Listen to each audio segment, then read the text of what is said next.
In this video, you shall learn about characteristics of particles of matter. Children, already in activity 1.1 and 1.2, we saw that the particles of sugar, salt, Dettol, or potassium permanganate got evenly distributed in water. Similarly, when we make tea, coffee, or lemonade, particles of one type of matter get into the space between the particles of the other.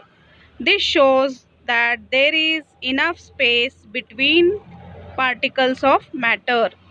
In activity 1.3, you need incense stick to demonstrate that particles of matter are continuously moving.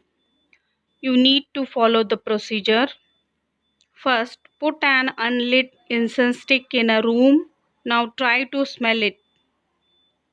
Next, to smell this unlit incense stick, you have to move very close to the incense stick.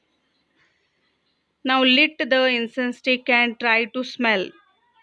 So when incense stick is lit up, you can smell in any corner of the room. So you can draw the conclusion that when incense stick is lit up, particles released from it possess kinetic energy, which allows them to move and diffuse with air particles. Hence, it becomes easy to smell in any corner of the room. There is one more activity, 1.4, to demonstrate that particles of matter move continuously by using ink and honey. The procedure to be followed is take two beakers filled with water. Now put drops of ink in one beaker and honey in another.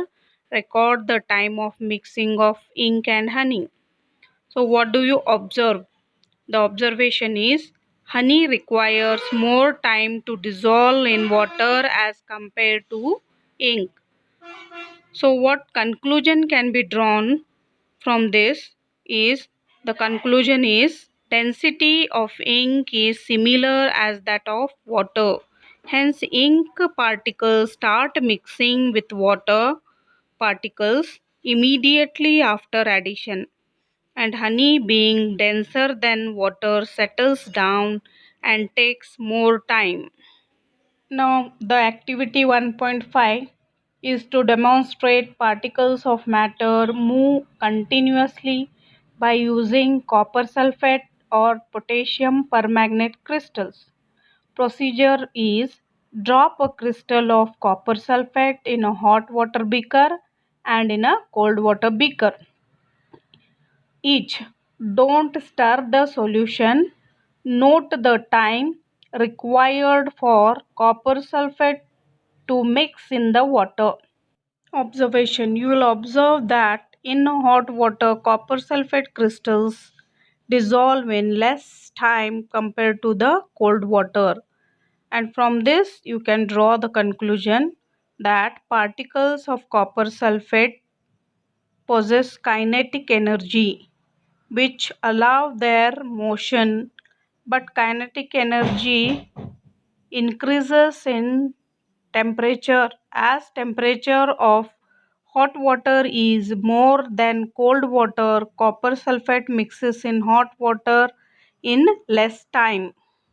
So children, from the above three activities, that is 1.3, 1.4 and 1.5, we can conclude the following, that is particles of matter are continuously moving, that is they possess what we call the kinetic energy.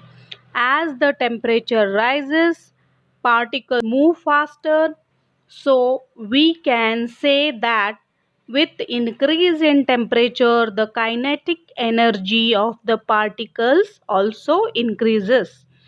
In the above three activities, we observe that particles of matter intermix on their own with each other. They do so by getting into the space between the particles. This intermixing of particles of two different types of matter on their own is called diffusion.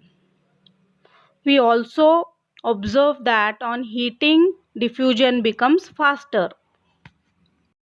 Now let us learn another important characteristics of particle, that is particles of matter attract each other. So the activity to be conducted here is 1.7. Take an iron nail, a piece of chalk and a rubber band. Try breaking them by hammering, cutting or stretching. In which of the above three substances do you think the particles are held together with greater force? Observe this table. The tables gives a clear idea that when you hammer or cut or stretch the iron nail, it do not show any result. It will not break. But if you hammer a chalk stick or cut or stretch, it will break. Whereas the rubber band, when you hammer it, it do not break. But when you cut, it will break. When you stretch, it will break. So what conclusion can be drawn? The conclusion is force of attraction in particles differs from matter to matter. Force of attraction in iron particle is most, hence it does not break. Chalk stick and rubber band would have comparatively less force of attraction, hence they break.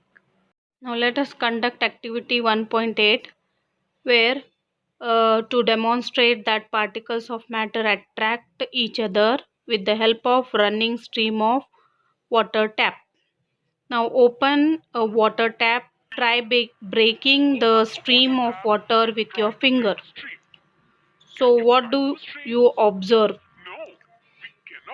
Observation: the stream of water cannot be cut using fingers. Above two activities 1.7 and 1.8 suggest that particles of matter have force acting between them. This force keeps the particle together. The strength of this force of attraction varies from one kind of matter to another. Now let us quickly summarize the characteristics of particles. That particles of matter have space between them. Particles of matter are continuously moving and particles of matter attract each other. So these are the characteristics of the particles of matter. Here we end the concept of characteristics of particle. In the next session we will discuss about the 5 different states of matter.